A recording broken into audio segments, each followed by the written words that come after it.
오늘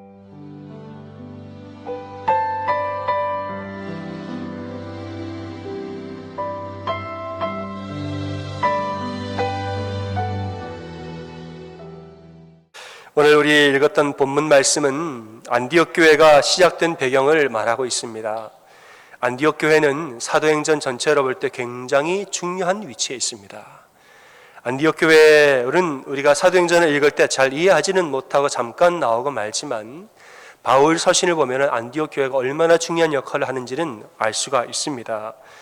이 사역의 중점이 사도행전 전체에, 그리고 이 복음의 역사를 볼 때의 사역의 중점이 유대인을 넘어서서 이방인으로 이동하는 중요한 첫 시작이 되는 교회라는 것이죠. 안디옥 교회는 최초의 이방인 교회입니다. 최초로 세워진 이방인 교회이고, 또 이방인 선교를 위해서 최초로 사도 바울과 바나바 등을 파송한 이런 이방인 선교의 거점이 되었다는 것이죠. 그리고 안디옥 성도들은 처음으로 그리스도인이라 불리우기 시작하였다, 이렇게 말합니다. 그러니까 성도들이 유대인이라 불리우지 않고 그리스도인이라 불리웠다라는 말은 지금 사람들이 이들을 볼 때 유대교의 한 분파로 보는 것이 아니라 독립된 어떤 다른 집단으로 보기 시작했다는 것이, 저들이 유대인들 중에 어떤 무리인 줄 알았더니 아니구나, 다른 이름을 붙여줘야 되겠구나 라고 인식하기 시작했다는 것이죠. 이런 의미에서 안디옥 교회의 시작은 굉장히 중요한 역사적인 의미를 가지고 있습니다. 이렇게 중요한 교회가 어떻게 시작됐는지 오늘 말씀을 통해서 보면 이 시작된 출발점에도 참 많은 은혜가 있음을 우리가 보게 됩니다. 20절을 보면은 구브로와 구레네 몇 사람이 안디옥에서 헬라인에게도 복음을 전한 것이 출발점이 되었다, 이렇게 말합니다. 이제 수데반의 순교 이후로 유대 예루살렘에 대대적인 박해가 이어집니다. 박해를 피해서 이 사람들이 전부 다 각지로 흩어졌는데 안디옥으로도 흩어졌습니다. 사람들이 안디옥에서 복음을 전하는데 처음에는 유대인에게만 복음을 전했습니다. 안디옥에 가서도 유대인들에게만 복음을 전했는데 그 중에서 구브로와 구레네 몇 사람들이 과감하게 헬라인들에게도 복음을 전하기 시작했습니다. 이들도 이방인이죠. 구브로와 구레네 사람도 이방인이에요. 그러니까 이방인이 이방인에게 전도하기 시작했는데 하나님이 역사하사 많은 사람들이 주님께로 돌아오는 역사를 보여주셨습니다. 예루살렘 교회가 이 소식을 들었는데, 이 소식을 들었을 때는 예루살렘 교회는 이미 베드로와 고넬료 사건이 있었던 것이죠. 예루살렘은 예루살렘 교회 나름대로 고넬료라는 이방인을 선교해서 회심했다는 이야기를 들어서 이것을 인정한 상태였다는 것이죠. 이 두 가지가 딱 맞아떨어지니까 예루살렘에서 바나바를 파송합니다. 그래, 옳다, 우리가 한번 해봅시다 하고 바나바를 바로 파송했다는 것이죠. 바나바가 가서 사역이 커지니까 바나바는 또 근처에 있는 다소라는 도시에 갑니다. 다소는 이 사도 바울의 고향입니다. 바울이라 일컬어지기 전에 사울이 고향으로 돌아가서 칩거하던 곳이 다소입니다. 이 두 도시의 거리가 가깝습니다. 바나바가 다소로 가서 사울을 데려와서 안디옥에서 다시 같이 사역을 시작합니다. 이 둘의 사역을 인하여서 안디옥의 붕이 또 더 커지죠. 그리고 훗날 이제 선교를 몇 차례에 걸쳐서 선교를 파송하는 이방 선교의 거점이 되지요. 여러분, 안디옥 교회가 세워지는 과정을 보면서 어떤 은혜가 있었는지 저는 여러분과 두 가지의 은혜를 오늘 나누고자 합니다. 첫째는 이방 선교를 시작한 이들은 무명의 이방인이었다는 사실입니다. 역사적으로 세워진 최초의 이방인 교회를 세운 시발점은 무명의 이방인들이었다는 것이죠. 이들의 역할은 사도행전에서 아주 중요합니다마는 그러나 그들의 이름이 누구인지 나와 있지가 않습니다. 그저 구브로와 구레네 몇 사람이라고만 기억이 되어 있습니다. 성서학자들이 이 사람들의 이름이 누굴까에 대해서 역사적인 사료를 다 찾아보면서 이름을 찾으려고 애를 썼는데 도무지 찾아봐도 이름이 안 나오더래요. 어떠한 기록에도 그들의 이름이 없었던 것입니다.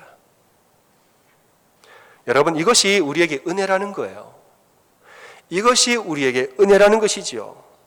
안디옥 교회를 시작한 이들은 사도나 교사도 아니고 널리 알려진 어떠한 지도자들도 아니었습니다. 그들은 전혀 알려지지 않은 사람들이었습니다. 다만 누구였느냐? 자신의 자리에서 하나님의 부르심을 따라서 그저 신실하게 살아가던 평범한 무명의 그리스도인들이었다는 것이지요. 이들은 고린도후서에서 바울이 말한 바와 같이 무명한 자 같으나 유명한 자라고 우리가 할 수가 있겠습니다. 그들은 무명한 자 같으나 사실은 유명한 자가 되었어요. 세상에서는 아직까지도 무명한 자예요. 사람들은 그들이 누군지 몰라요. 세상에서는 무명한 자 같으나 하나님께는 매우 매우 유명한 자가 되었습니다. 여러분, 우리의 삶이 무명하다 하여 의미 없고 무가치하다라고 절대 생각하지 마십시오. 내가 누구라고 이런 생각, 여러분, 세상에서 우리가 무명할 수 있으나 하나님께 유명한 자가 되면 되는 것입니다. 사람들은 나는 몰라도 하나님은 내가 누군지를 안대요. 저기 멀리 오지에서 선교하시는 선교사님들, 그렇게 선교하시다가 어렵게 선교하시면서 그냥 그렇게 사역을 마치고 고향으로 돌아가십니다마는 선교지에서 누가 어떻게 사역하는지 사람들은 이름을 다 모릅니다. 무명한 자예요. 그러나 하나님은 그들의 이름을 한 명 한 명 다 기억하는 하늘나라에서 아주 유명한 사람들이라는 것이지요. 세상에서 유명한 자보다 하나님께 유명한 자가 더 고귀한 것입니다. 자기 삶의 목적이 무엇인 줄 알고 하나님의 부르심에 순종하여서 사는 자는 이미 그 자체로 고귀한 것이에요. 내가 세상에서 대단하지도 않은다라고 생각할지라도 여러분이 여러분의 삶 속에서 부르신 목적대로 하나님과 동행하며 그 부르신 사명 감당하고 그 사명이 크든지 작든지 어떠하든지 여러분에게 주어진 그 삶을 감당하며 살면 여러분은 여러분 삶 자체로 다 고귀한 분들이에요. 우리가 대단한 무엇을 해야지 고귀한 자가 되는 것이 아닙니다. 믿음 안에 온전히 사는 여러분 한 분 한 분이 전부 다 고귀한 분들이에요. 한번 옆에 분들 바라보세요. 바라보시고 고백 한번 해보겠습니다. 쑥스럽지만 당신은 그 자체로 고귀합니다. 고백하겠습니다. 당신은 그 자체로 고귀합니다. 모르는 사람한테는 당당하게 해도 가족한테 참아 못하는 것이 고백인데 그래도 여러분 참 잘하십니다. 그렇게 해야지요. 우리가 탁월한 재주가 있어야 쓰임받는 것이 아닙니다.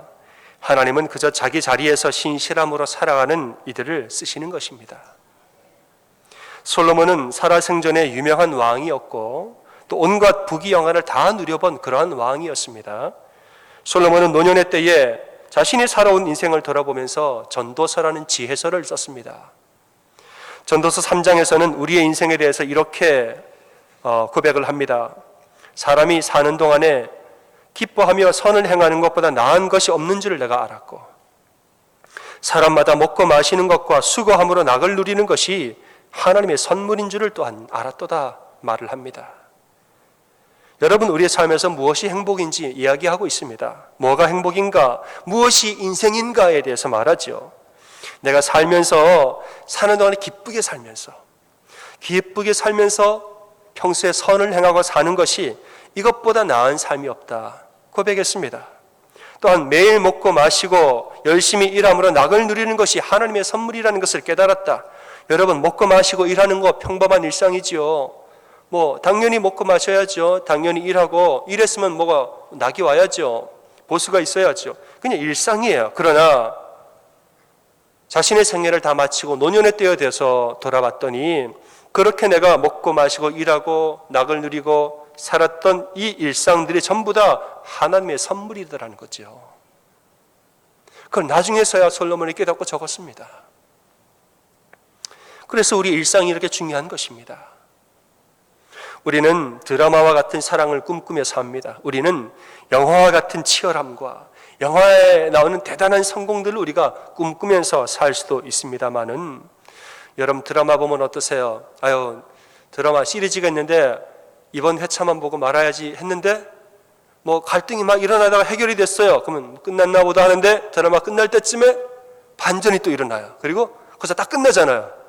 다음을 보지 않을 수가 없게 만드는 드라마를 보면은 이 극적인 갈등과 극적인 행복과 모든 것이 반복해서 일어납니다. 또 등장인물들은 얼마나 완벽한지 몰라요.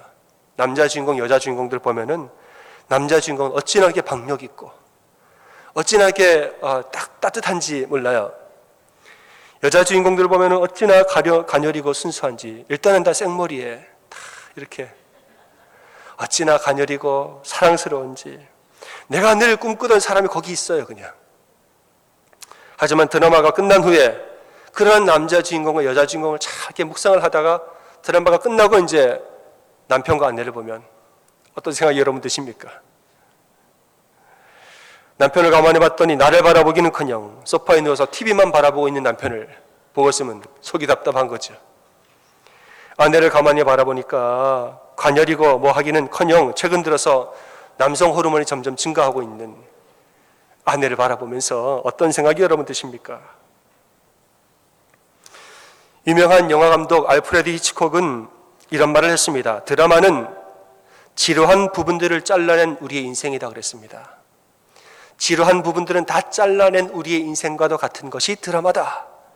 여러분 드라마 보고 너무 그게 일상인 줄 절대 생각하면 안 됩니다. 우리가 살아가는 몇십 년의 삶에서 지루한 거 다 잘라내고 10년에 한 번 혹은 아주 가끔씩 있던 그 사건들만 다 모아놓은 것이 드라마라는 거예요. 우리 일상이 평범한 것은 너무나 당연한 사실입니다.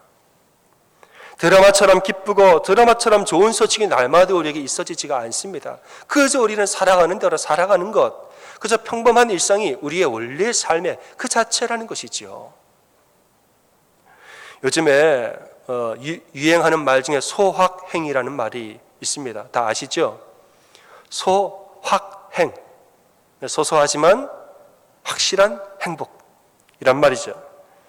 일본의 무라카미 하루키 작가의 에세이 랑게란스 섬의 오후라는 이 에세이집에 나오는 거기서 썼던 단어인데 아주 유명해졌습니다. 이 무라카미 하루키는 소확행이라는 단어를 이렇게 정의해서 말합니다. 막 구운 따끈한 빵을 손으로 뜯어먹는 것이라고 그랬어요. 마치 이런 것이 소확행이다. 또 오후에 햇빛이 나뭇잎 그림자를 그리는 걸 바라보면서 브람스의 실내악을 듣는 것, 서랍 안에 반드시 접어놓은 속옷이 잔뜩 쌓여있는 걸 바라보는 것, 또 새로 산 정결한 면 냄새가 풍기는 하얀 셔츠를 머리에서부터 뒤집었을 때 그 기분, 이런 것들을 소확행이라고 정의를 합니다. 무라카미 하루키는 1970년대와 80년대 일본의 버블 경제가 한창이던 때 막 뭐가 대단해 보이고 막 올라가고 이런 부흥을 성공을 막 경험하던 차에 버블 경제가 무너지고 엄청난 허무와 허탈이 밀려온 것을 경험한 다음에 이 에세이를 썼습니다. 그리고 돌아보니까 우리에게 진짜 행복이 무엇인가를 고민하다가 그래, 진짜 행복하게 만드는 것은 대단한 어떤 뭐가 아니고 소확행이구나, 자서전적인 이야기로 적은 것이지요.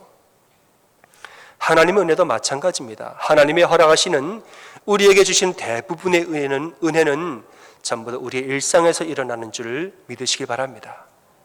은혜는 멀리 있지 않아요. 저 대단한 무엇이 있고 엄청난 어디에 가야만 은혜가 있는 것이 아니라 하나님이 주시는 대부분의 은혜는 살아가는 일상에서 주시는 것이에요. 거기에 이미 다 널려 있습니다. 사랑하는 여러분, 세상에서의 성공을 쫓아가지 마십시오. 행복해지려고 성공을 쫓아가지 마십시오. 행복은 쫓아가는 것이 아니라 따라오는 것입니다. 행복을 위해서 내가 성공해야지, 행복을 위해서 내가 부자가 돼야지 라고 여러분 생각하지 마십시오. 행복은 언제 일어나느냐? 지금 내 일상에서 하나님과 동행하고 살면 행복은 거기에서 생기는 거예요.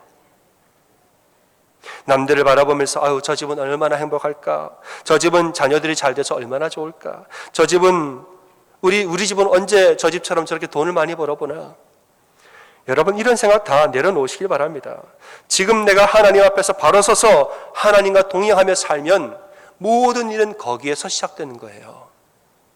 하나님 나를 어디로 인도하시든지 간에 지금 내가 하나님과 동행하는 그 소소한 거룩과 소소한 경건과 소소한 자비와 소소한 선행들 가운데서 내가 어디로 가든지 하나님 내 삶을 어떻게 인도하시든지 모든 것은 거기에서 시작되는 거예요. 우리가 그렇게 일상을 살면 행복이 따라오는 것이지 행복은 쫓아가서 잡는 것이 아닙니다. 행복을 쫓아가서 잡아야지라는 사람의 전제는 뭐냐? 지금은 행복하지 않은 거예요. 저걸 잡기 전에는 행복하지 않다고 생각하는 마음이 있는 것이죠. 이건 아닙니다, 여러분.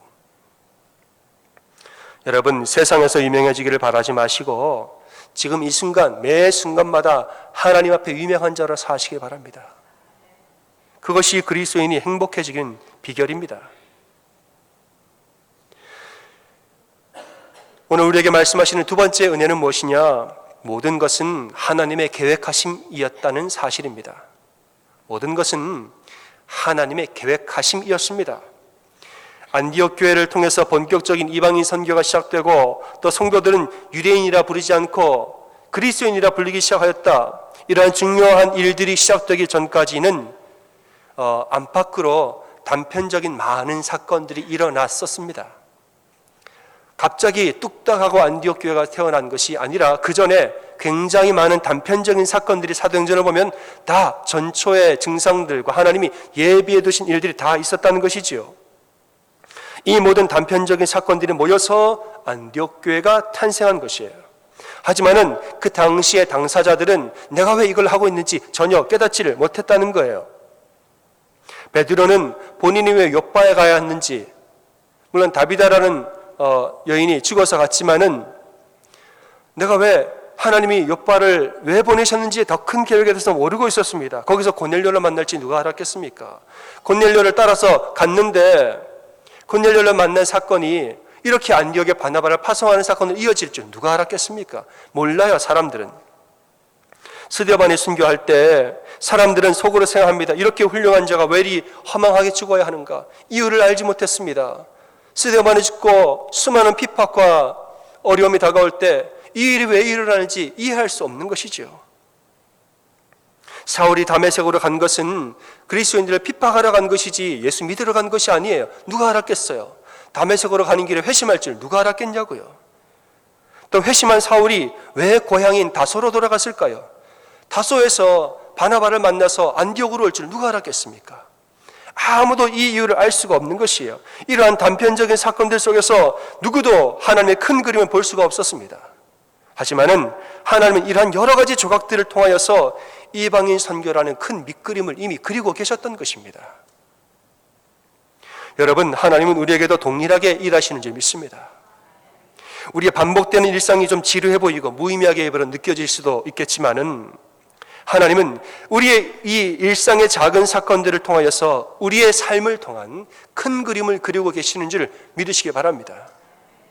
그래서 우리 일상이 무의미하지 않아요. 아주 소중합니다. 김영국 목사님은 교회를 꿈꾼다라는 책에서 이런 비유를 들었습니다. 퍼즐에 대한 비유를 들었는데요. 퍼즐을 가만히 보면 굉장히 많지요. 조각조각이. 근데 그 한 조각 한 조각 보면은 이게 뭔가 싶어요. 퍼즐 하나가 따로 떨어져 있을 때는 볼품도 없고 의미도 없어 보인다. 자기가 있어야 할 자리에 있지 않는 조각은 아무 쓸모가 없다. 그걸 어디에다 쓰겠는가? 퍼즐 한 조각에다 금칠을 해놓은다 한들 그게 무슨 소용이겠는가? 그러나 이 한 조각이 자기가 있어야 할 자리에 정확하게 들어가 있으면 전체 그림을 완성시키는 귀중한 역할을 한다고 그랬습니다. 우리의 일상에서 일어나는 일들이 그 하나하나 띄워놓고 보면 이게 뭐가 그렇게 소중한가? 이게 무슨 의미가 있을까? 하지만은 그 순간순간마다 하나님이 부르시는 부름 따라서 온전히 서서 살아간다면 그 모든 시간과 모든 경험과 모든 사건과 조각들은 하나님 나라를 세우시는 큰 그림의 밑조각이 된다는 것이에요. 김영국 목사님은 또 에드 셰퍼의 이야기를 인용하여서 말합니다. 현실 생활에서 중요한 일은 북치고 깽가리치며 다가오지 않는다 그랬어요. 우리 현실에서 진짜 중요한 일들은 북치고 깽가리치면서 요란하게 다가오지 않는데요. 당신이 지금 만나고 있는 사람, 당신이 지금 하고 있는 일, 당신이 지금 읽고 있는 책이 당신 생에서 가장 중요한 일이다 그랬어요. 여러분, 우리 인생에서 중요한 일은 요란하게 다가오지 않습니다. 진짜 우리에게 중요한 게 뭡니까? 옆집 사람을 보면은 저 집은 매일 요란할 정도로 기쁜 일고 좋은 일만 생기는 것 같아. 그 집은 되게 요란할 것 같잖아요. 어느 집이든 마찬가지입니다. 다 그래요. 정말 중요한 일들은 조용하게 이미 우리에게 다가와 있습니다. 그 중요한 일들이 무엇이냐? 지금 내가 만나고 있는 사람 이미 와 있어요. 내 옆에. 지금 내가 하고 있는 일, 진짜 중요한 것은 꽹과리치면서 요란하게 안 와요. 조용하게 이미 내 옆에 와 있는 것이에요. 집에서 평소에 아내에게 내가 하는 말들, 이미 나에게 중요한 일들이 내 옆에 와 있는 것이지요. 평소에 내가 남편들에게 하고 있는 이 행동들, 이것이 정말 중요한 일들인 것이에요. 사랑하는 아들과 딸들에게 내가 지금 어떻게 지내고 그들과 어떤 교감을 하고 사는가, 이게 정말 중요한 일이에요. 사랑하는 부모님들과 내가 어떤 이야기를 나누고 어떻게 마음을 나누고 어떻게 교제하고 살아가고 있는가, 이게 중요한 거지요. 사업장에서 함께 일하는 동료들을 내가 어떻게 대하는가, 고객들을 내가 어떻게 맞이하는가, 교회에서 함께 동역하는 우리 동역자들과 우리 한몸된 성도들을 대할 때 내가 그들과 어떻게 함께 동행하고 사는가, 내가 교우들을 바라볼 때 무엇라고 말하는가, 하나님이 이미 나에게 조용하게 허락하신 주변에 수많은 사람들과 관계들 가운데서 내가 그들에게 하는 말과 그들 사이에서 일어나는 소소한 기쁨들이, 그게 정말 중요한 일들이에요. 한번 여러분 생각해 보십시오. 그리스도인이라는 이름이 어떻게 해서 붙여졌습니까? 12사도 7명의 집사 바나바와 바울 등 대단한 사역자들을 보고 이름을 붙여준 게 아니에요. 사람들이 이름 붙여줄 때에 12명의 사도를 보니까 저들을 우리가 그리스도인이라 부릅시다. 7명의 집사라든가 대단한 지도자들과 교사들을 바라보면서 저들을 대단한 사람인 것 같은데 우리가 그리스도인이라고 불러줍시다 라고 말하지 않았어요. 누구를 보고 이 이름을 붙여줬습니까? 안디옥에 있는 수많은 무명의 그리스도인들의 삶을 보고 붙여준 이름이라는 거예요. 무명의 이방인들의 전도로 시작한 안디옥 교회에서 예수님께 돌아온 수많은 무명의 성도들의 삶을 보고 주변의 사람들이 붙여준 이름이에요. 그들이 사는 모습을 봤더니 집과 직장과 거리에서 세상과는 다른 모습으로 살아갔던 거예요. 저들이 누군가 가만히 봤더니 뭔가 좀 다르거든요. 시장에서 장 보는 것도 다르고 거래하고 장사하는 것도 좀 다르고 이웃들에게 하는 것도 보면 좀 달라요. 사람들한테 지나갈 때 행하는 거, 어려운 사람 도와주는 것도 가만히 보면 좀 달라요. 저 사람들이 우리랑 참 다르다. 저들이 누굴까? 그 무리가 누굴까? 가만히 봤더니 예수를 주로 고백하는 사람들이었습니다. 그들의 소소한 거룩한 모습들, 그들의 일상에서의 경건함들, 사람에 대한 진실한 사랑, 진리에 대한 간절한 열정들, 이런 것들이 퍼져나가서 그들을 어떤 특별한 공동체로 인식하기 시작했다는 것입니다. 제가 성경 공부할 때 가끔 던지는 질문이 있습니다. 이제 성경 공부 시작하기 전에 이 질문을 해요. 여러분 한 주간 어떠셨습니까? 이렇게 물어봐요. 한 주간 어떠셨습니까? 그러면 어떤 분은 이렇게 대답해요. 늘 그렇죠. 특별한 게 없는데요. 그렇게 대답하세요. 여러분 저는 한 주간 어떤 특별한 일이 있으셨습니까? 라고 물어본 게 아니에요. 제가 뭐라고 물어봤습니까? 한 주간 어떠셨습니까? 이 질문은 뭐냐 하면은 특별한 일이 없는 늘 그런 일상 가운데서 하나님의 은혜를 어떻게 느끼며 사셨습니까?를 제가 여쭤본 거예요. 늘 반복되어지는, 늘 똑같아지고 특별한 일이 없는, 별일이 없이 늘 그렇게 살아가는 그런 삶인 것은 아는데 그러한 삶에서 어떻게 하나님의 은혜를 느끼고 어떠한 감사를 발견하고 어떻게 하나님과 동행하며 사셨습니까?를 제가 여쭤보는 거죠. 사랑하는 여러분, 혹여라도 내 인생은 왜 이렇게 평범할까? 내 인생은 왜 이렇게 지루하고 반복되는 일상일까? 이런 생각 버리시길 바랍니다. 인생은 평범한 거예요. 맞습니까? 인생은 평범한 거예요. 대부분은 평범한 거예요. 우리가 뉴스를 바라보면서 고관대작들의 삶을 보면서 저 사람들 참 바쁘게 살겠다. 우리 대통령은 참 바쁘게 살겠지. 여러분, 대통령 바쁘죠? 대통령 임기 몇 년 끝나면 몇십 년 동안 일상으로 살아야 됩니다. 맞죠? 대통령 임기 몇 년 끝나면 평생을 일상으로 평범하게 살아야 돼요. 독일 수상이었던 비렐름 슈메트는 이런 말을 했습니다. 수상이었던 자가 말한 것이죠. 살아가는 나날의 80%가 평범한 일상이라는 사실을 받아들인 다음부터 사는 것이 행복해졌다고 그랬어요. 내가 살아가는 인생의 80%가 다 평범한 일상이라는 것을 내가 받아들인 다음부터는 삶이 행복해졌대요. 왜 내 삶은 지루할까? 나는 왜 이렇게 평범할까? 이렇게 생각하지 마십시오. 원래 그런 거예요. 그리고 행복은 어디에 있느냐? 행복은 거기에 있는 거예요. 대단한 어떤 무언가가 일어나야 행복이 거기 있는 것이 아니라 그저 내가 살아가는 일상의 행복이 있는 것이에요. 이 사실을 받아들이니까 평범해지고 행복해지더라는 것이죠. 다만 그리스도인들이 평범한 넌 크리스천들과 다른 것이 있다면 우리는 이러한 평범한 일상에서 하나님과 동행하며 산다는 것입니다. 사람들은 그냥 지나가는 일상이지만은 우리는 하나님과 동행하며 살아요. 동행하다 보니까 우리는 작은 정직을 실천하게 되고 간단한 자비를 베풀게 되고 소소한 친절들을 베풀며 사는 것이지요.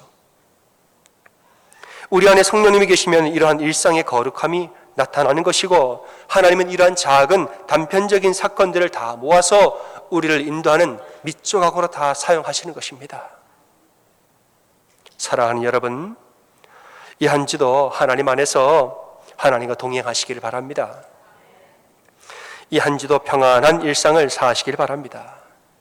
그리고 하나님과 동행하는 일상 가운데서 간단한 거룩함들, 소소한 행복들, 또 작은 정직과 친절들, 자비들을 베푸시면서 사는 여러분 다 되시기를 주님의 이름으로 축원합니다. 아멘.